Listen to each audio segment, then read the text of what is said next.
Good day. The state television company of Western Armenia represents all the most important events of these days. Today's broadcast: election campaign of candidates for deputies of the National Assembly of Western Armenia, Sons of Western Armenia, Stepan Shahumyan, issues of Armenians of Western Armenia, Shushi.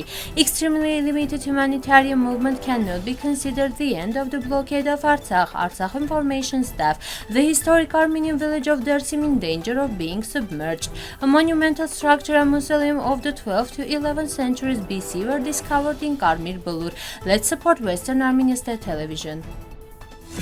The Election Commission of the National Assembly of Western Armenia invites you to attend the 40th Zoom meeting as part of the 2023 election campaign to be held in December. The topic of the meeting is Armenian national ideology. The meeting will be held on June 8, 2023 at 10 o'clock Yerevan time and 8 o'clock French time. Join the meeting at Zoom platform.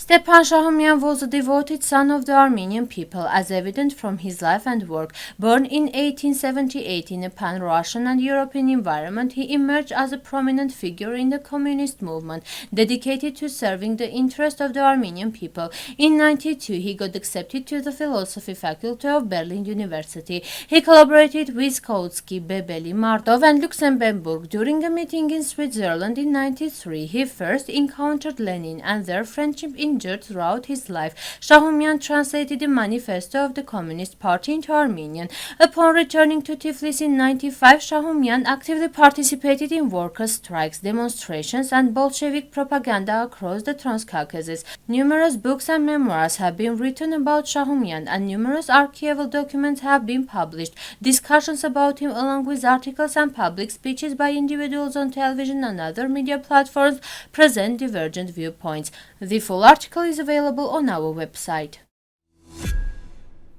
According to some researchers, the name Shushi comes from the village Shosh located to the east of it. Another version is that the name Shushi comes from the word Shosh. In the Artsakh dialect, young trees are called Shosh, a grove Shoshot. The toponym Shushi apparently is a designation characterizing the area, since the city is located on the top of a rock mountain resembling a small plateau, which may serve as the basis for the name of the city. There are several words reminiscent for this name, passed from the Artsakh dialect to the North Caucasian languages. In Nagu, Su, mountain; in Chechen, Shu, hill, or root, which when repeated, as it occurs in ancient Armenian and Hittite languages, will have Shushu. That is exactly what is necessary for the etymology of the name of the city of Shushi. Note that in the Middle Ages the toponym Shushi is mentioned exactly in the form Shushu in the Annals written in 1428, and the same year's copy the Gospel of the World Agum by Lot Amarasi. My name is called Shushi. Shushi had different names. Kari Gluch, Karagluch refers to the settlement of Shikakar, Aravus in Askeran district. Karagluchi Bert, Kar, Karagluchi, Sığnaq, often Bert Shushi, Shosh Gala, Shushi Gala. The full article is available on our website.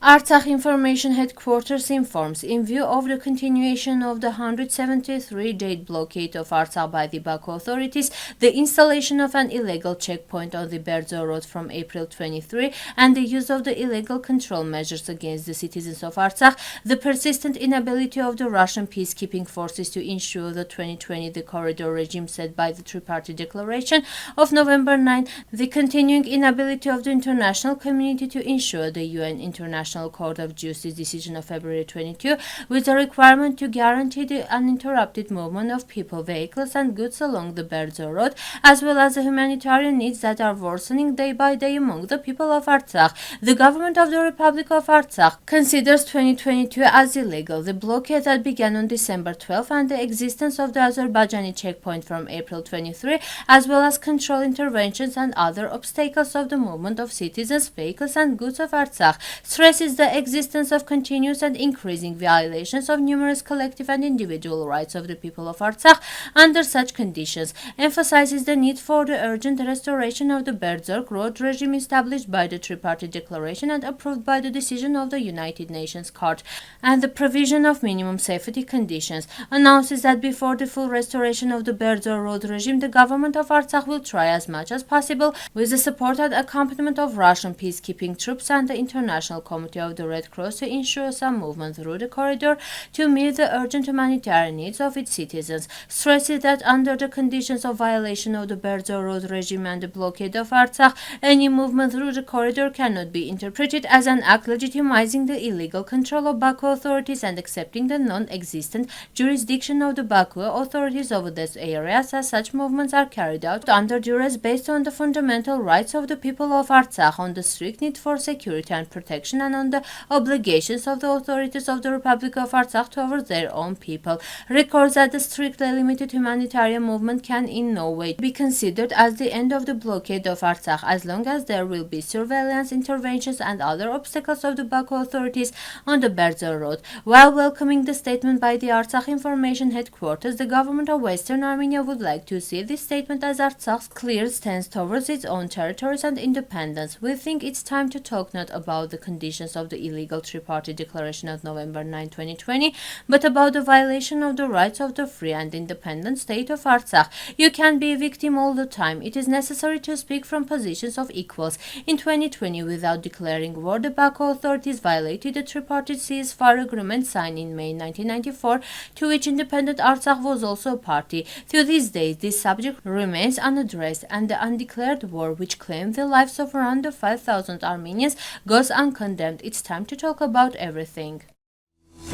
Due to the construction of a new reservoir, the village of Zagatigi in the Hozat province of Dersim is facing the risk of flooding. The project, which was initiated approximately 11 years ago, is now underway. It is important to know that the village of Zagatigi is home to an ancient Armenian chapel and rock-cut tombs. The inhabitants of Zagatigi, who mainly practice beekeeping and sheep farming, are in a desperate situation. There is a history here. Our lives have passed here. The village chief mentions that legal actions were taken on behalf of the village, but their claim was rejected, leading to the commencement of the planned project. According to the village chief, the construction will result in the destruction of approximately 200 hectares of arable land, as well as the material benefit. The village also has memories in the spiritual sense. There is an Armenian chapel here, and relatives and friends of the inhabitants are buried in the village cemetery. This village was emptied during the pogroms of 1938. In the 90s, they tried again to evacuate people, but despite that, life went on. Even now, they are trying to devastate us in this way, he declared. Excavations in the Karmir Blur region west of Yerevan revealed a monumental structure, the prototype of medieval caravans from the 7th century BC, a tomb dating from the 12th to 11th century BC. Experts consider the discovery of the unique and important not only for Armenia but also for the region. Excavations have been taking place in the Karmir Blur area for 3 years now. In 2021, a venerable structure with walls, a tiled floor, and columns was discovered. This year, as part of the cooperation agreement, specialists from the State Hermitage Museum joined in the work. A complex of great scientific interest has been opened. At present, around 300 tombs have been excavated in this area, but there were none like this among them. This is something new for Karmir Blur, said Yulia Marchenko, Deputy General Director for the Development of Relations with Museums at the Hermitage and head of the museum's North Caucasus exposition. In conversation with a journalist from Sputnik Armenia, Marchenko said that an interesting stone structure had been found in one of the 3 sections, a cromlech. According to him, the work is important because it allows us to reconstruct the history of the Red Hill, to find new points that have not been studied by previous scientists. Western Armenian television, through its principals and its viewers, continues its uninterrupted work with new approaches. As you already know, our television does not engage in self-promotion. It broadcasts mainly political and other contexts related to the history, present and future of Western Armenia, as well as information raising various issues. We also present the activities of the President of the Republic of Western Armenia, the government, the National Assembly, and other structures in a transparent and accessible manner. Dear compatriots, with your support, the possibilities of our television will be further expanded and strengthened. We are strong together. Thank you for your time and attention. Now the musical part, the Armenian folk song. Aman